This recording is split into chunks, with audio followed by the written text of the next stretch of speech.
Hi guys, welcome back to my channel. Today I'm going to show you how you can fix cannot find drives when installing Windows 11 or 10.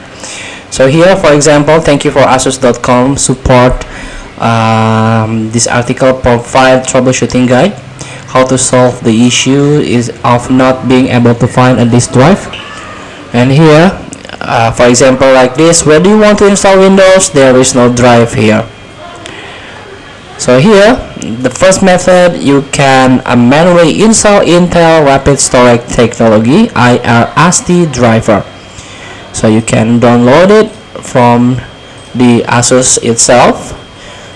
So you can find the IRST driver, or you can find from the official website from the Intel. You can download the driver. This is free. After you download, use this guide. You can connect your USB flash drive containing Windows 11 or 10 installation media.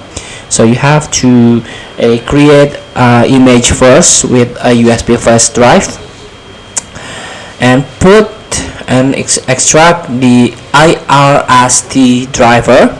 This is the detail of the files to the USB flash drive to the device. And proceed with the Windows 10 or 11 installation. Again, here, when you see the screen where do you want to install Windows and Windows cannot find any drive, please click load driver. Here, load the driver, select browse, find the folder where you extracted the IRST driver earlier, and select Intel RST VMD controller. Click next, and once the driver installation is complete, the disk drive will be displayed normally.